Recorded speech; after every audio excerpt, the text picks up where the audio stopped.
Hey beautiful people, what's up and welcome back to my channel. How you all doing? So today is a little light-hearted, Bemi, English, speak English. Today is a little light-hearted video, yes. Anyways, so today we're just chilling, just discussing nothing serious, but just some things I just wanted to share with you guys. I don't even know what to title this video, but we're just chilling, we're chilling for this video. So yeah, just wanted to share, like, as new immigrants, as people that just relocated to other places, just some things that I think we can do better, and even for those that we meet there, how they can like help people to do better also, something along that lines. Like I said, I don't even know what to title this video yet, but let's just stick with me and let's do this. So I stumbled on this post on Mom Confessions. I'm going to read out the post and then we'll just take it from there. So this person sends to Mom Confessions, "Hi Mama, hubby has this friend that just moved to the country we are in months ago. He's over 30 years and it's been 6 months of staying with us without paying rent or bills. 6 months. In fact, we had to give him our kids' room. We have 4 kids and we all manage in the other room. Omo, that is so generous.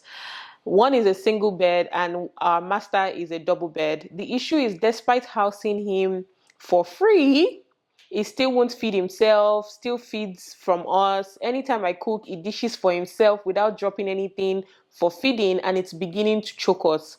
Hubby is the only one working for now, and it's really telling on him.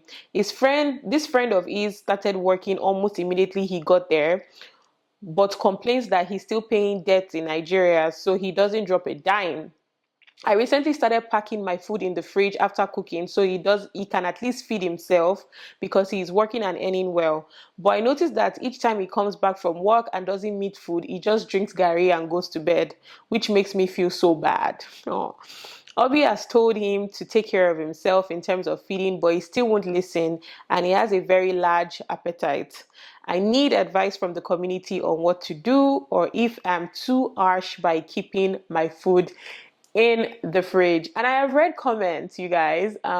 Summary of this gist is, a new immigrant just moved to the country that they're in. I don't know what country it is, and he's living in their house rent free. Omo, if for sweet meal, I just dey imagine say the last 6 months I just dey live rent free for person house. It sweet me die.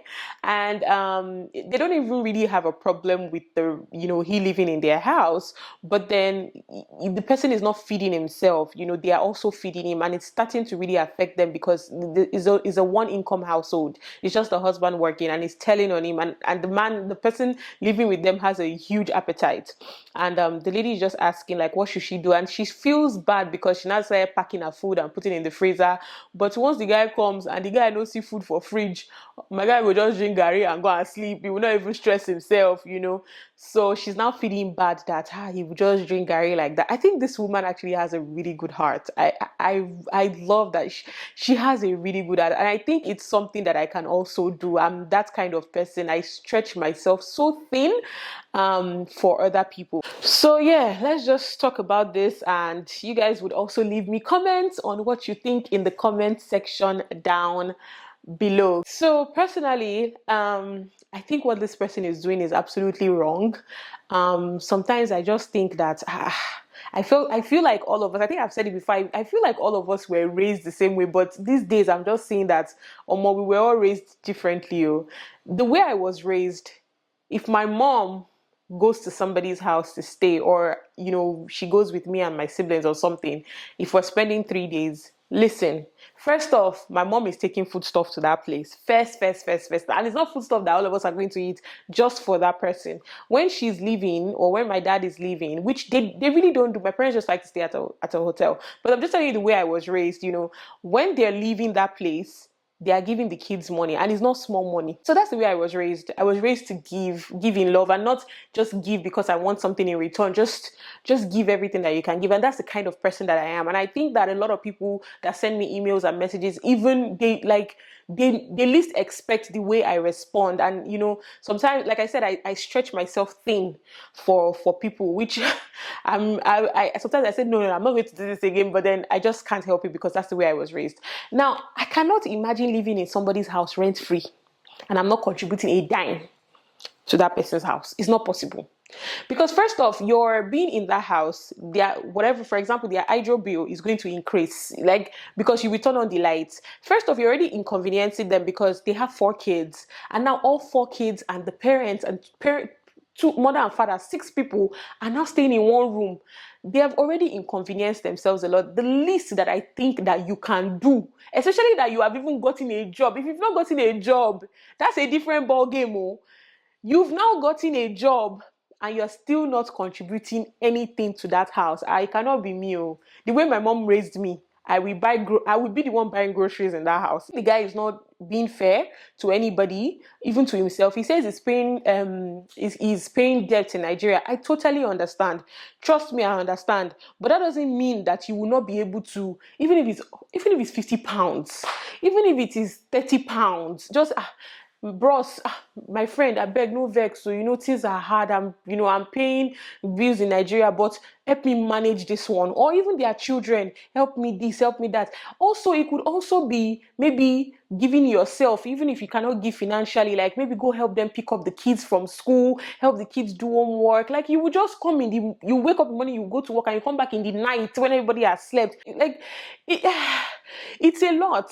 But that's an advice that I would give to people that are relocating. If somebody is going to house you, please, please, please, please, I beg you, do what you can do to ease the person's burden. You trust me, you being in that house, you're a burden to that person. You might think that person is my friend, person is my guy, person is my cousin, person is my brother, person is my sister. Trust me, they may not be able to say it, but you're a burden somehow. It may not even be like a negative burden like that, but their bills will increase, their water bill will increase, their this will increase, their that will increase. Just help people. And he's been there for 6 months. I give it to that family, honestly. I give it to them. 6 months, and you've gotten a job, you're earning money, you're not paying rent. The money that you're not using to pay rent, that you're sending back to Nigeria, take small out of it and give back to this family in one way or the other. It's not even just because it's the right thing to do for them. It's for your own blessings from God to also even come upon you, so that you can be able to receive more. Even in the Bible, in Acts chapter 20, Jesus says it is more blessed to give than to receive. And I always have it at the back of my mind. Helping people, giving people, it goes a long way. It doesn't matter if the person needs it or the person does not need it. Just me knowing that in my head, that Jesus Christ has said it, that it is more blessed to give than to receive. The hand of the person that receives is always down, down, down, down, down. The hand of the person that gives is always up, up, up. And that's why you will keep being uplifted. So please, when you find yourself in such situations, always know how to give back to people that are helping you. Trust me, since I moved here, so many people have helped me in tremendous ways, in ways that I cannot even imagine. And when they call once like this, I answer thousands of times, because I know the good thing that they have done for me. Just this morning, a colleague of mine called me, and she's helped me so much with taking care of Tisha and stuff.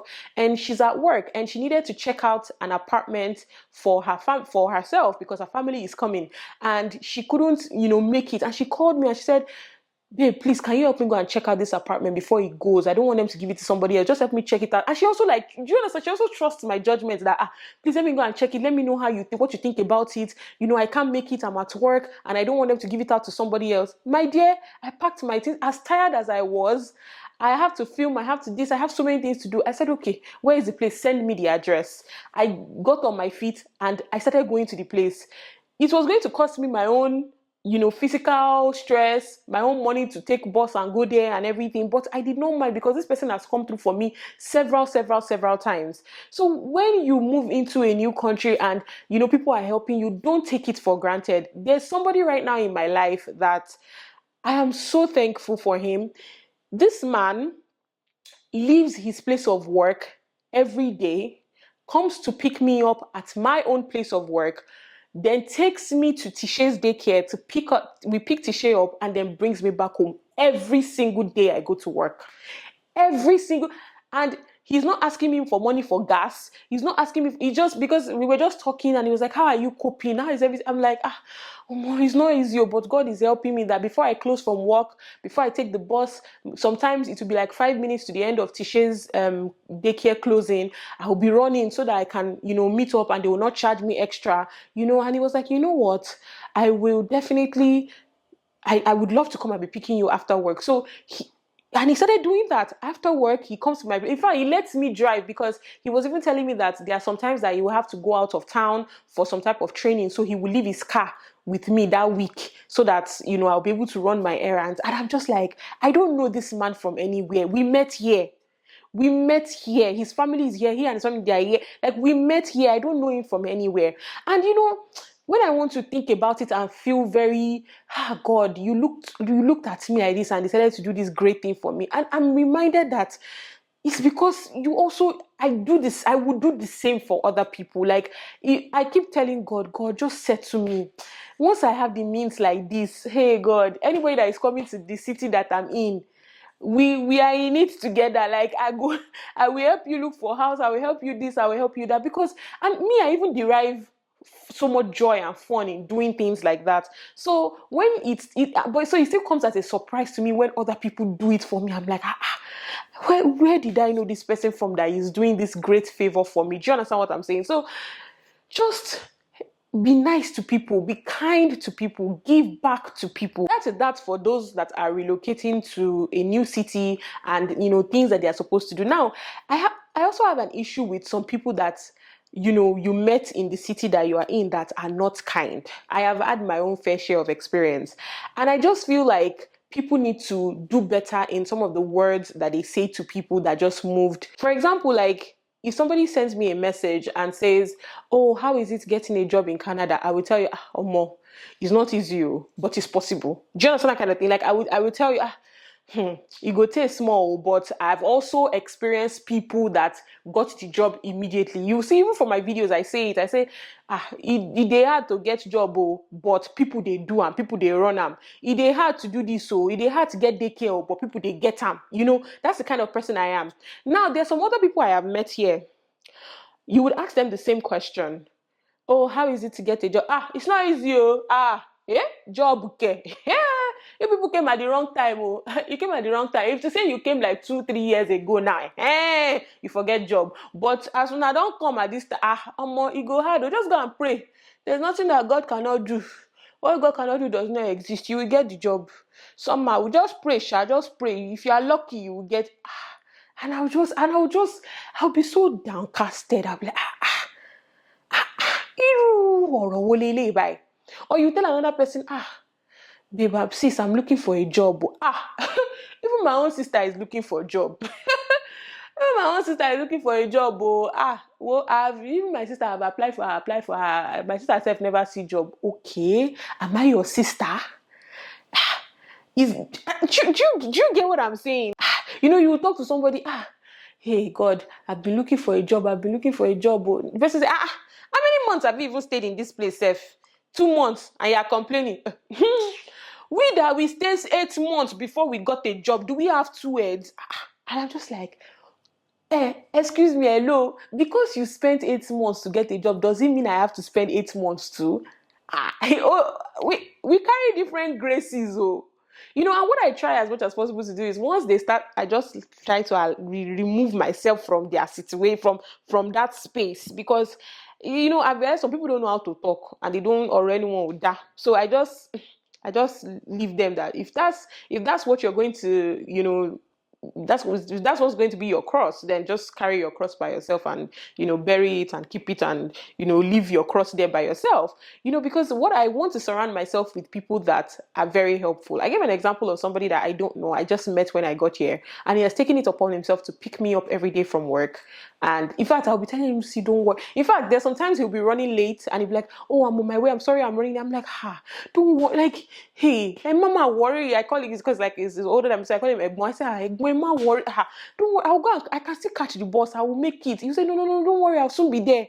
And I'm just like, and so many other people, like, I don't even want to be mentioning their names. One will say, she'll send me a text, "Sis, I didn't see you in church today. Hope you are okay. I will say, yes, I'm okay, I'm fine. Okay, please don't hesitate to tell anything you want. Just tell me. Like, if you need, and if you need somewhere to put Tisha, just let me know. Bring her to my house. And I'm just like, I met other people. There's a lady her son goes to Tisha's school. She's in Tisha's class. She said, just let me know any day you need me to pick her up. Just let me know. She can come to my house. If you need to work, she can come to my house and stay for the whole day. And I'm just like, people going out of their way, being selfless. It's not as if they have all the money in the world. It's not as if they have everything in the world. People taking it upon themselves, say, don't worry, I'll send you that job link. I'll send you this. I'll send you this opportunity. I'll send that opportunity. And you're just in awe, like, God bless this. Do you understand that the kind of prayers that people would even pray for those type of people? You just be like, God bless this person. God strengthen this person. God grant the desires of you. Will not even know when you just be praying. And it's those type of prayers that used to work in those people's lives. But then some of you, hey, I'm looking, I moved here like 4 months ago. It's not been so easy. I've been trying to get a job. When we came, it took us 16 months to get a job. It's not easy. It's not easy for all of us. So, it's not easy. Just be praying, Sha. Just be praying. You get something. But, you don't need to. Why are you worrying? Only 4 months you are worrying. It's maybe when you're entering that 8 months mark. Hey, you should start worrying. You don't need to worry now. Just enjoy yourself. Just enjoy Canada. Explore. Go and visit. And you're just like, even if you don't have any means, somebody still sent me a message, a DM this morning, and he was saying, oh, please, if I can get a job in this area, and I don't really know the area, and I was like, you know what, I'll keep my ears to the ground. Anything that I hear, I will let you. And honestly, if I hear something, I'll remember him, and I would. But for me to not say, my husband too is in that area, he said, if you never see anything, I don't know how you'll be able to see something. Why? And first impression lingers in the hearts of people for a very long time. So the people that have said these things to me, I can never forget it in my life. Not like I don't have any grudges against them, but I just know next time, don't even go and meet this person. Don't even go and meet this person just because I am got my bambe already. So I just feel like people that you're already in the country and then people are coming to meet you, please be nice to people. Please, look at this family that accommodated somebody for 6 months. Some of you cannot do 1 month. Some of you cannot do 3 weeks. And it's not because you cannot afford it. You just don't want anybody to inconvenience your life in any way possible. You don't stress. Matthew, stress me. Don't inconvenience me at all. Do you understand? So, this family has tried. They have really, really tried. And I understand that, the guy might be going through it too. So, and he might have bills to pay, but I just think he needs to do better. To just cap it all and summarize everything. My advice to the lady is, I think that at this point, because they've already discussed with him that he needs to be paying for something and he's still not willing to do it, and it's starting to affect them. I think that she and her husband need to have a conversation with the man, or her husband. If you put woman inside now, the man feel the vex, say, why you go call your wife for me? As men they be. Okay, so man to man, they should just talk and say, I can only accommodate you for another. Don't let it be like it's next week you need to move out, but just maybe say, I can only do this for another 3 months. I've tried. It's starting to, affect me and my family, and I can only do this for another 3 or 4 or 5, as long as they can do it for. But you just need to have a conversation with him that I can only do it for 3-4 months. You would have to find a place, and you understand, and that they would have really tried, because 4 months, that's 10 months accommodating somebody. So, you would have to find a place or somewhere else to go. I really understand. And then in that period of 3-4 months that the guy will still be with them for, I think that whatever the woman can afford to feed him, just do it. If it is soup and eba, just I'm not saying leave all your whole pot of stew out, but just maybe dish his own and put somewhere, so that when he comes, that's what I would do. I would not leave my whole pot of soup and pot of everything just lying there. I've already started, so let me just, especially like I will be feeling bad too that he's drinking gari because I packed up all my food. So if it is eba and soup, I would dish his food, put one meat that I can afford, put it there, and when he comes, he microwaves it and eats it. So for that remaining duration of time that they can accommodate him for, I don't think that they should continue to accommodate him for a longer time, because knowing as people be, if he finish paying his loan like this, he no go even tell them say he don't finish pay him, and he go there still they I don't want to call him a leech. He's not, I don't want to say leech, but it's just, and for their own sanity and their own peace of mind too. I'm even imagining as husband and wife with children staying in one room. Are they even having sex? I can't even imagine. Look, will to Gbemi to borrow loss. See where me I carry matter go. But yeah, anyways, let's just end it there before I start thinking of other things. But yeah, they should just have that conversation with him that they can only accommodate him for a shorter period of time, and within that period, the woman, whatever she can afford, the day you can afford rice and stew, no problem. The day you can afford palm oil rice, no problem. The day if it's okra and eba, the day it is even only gari that all of you are drinking in that house, the day it is one bread or two bread, just know that you have done your own part. And maybe you can also say, it's only dinner you'll be giving him. Maybe you can give him breakfast and lunch or something, just maybe one meal a day, something like that. That's what I would totally advise for the lady to do. What do you think that this lady should do? What is your advice for this lady? Yeah, thank you guys so much for watching this video. As usual, leave a comment in the comment section down below if you have any comments on what this lady is supposed to do. What do you think about the guy too, and what do you think about everything I've said in general for people that are just moving here and people that we met here? Leave a comment and share this video with everybody that you know, and I will definitely see you guys in the next one. Bye guys.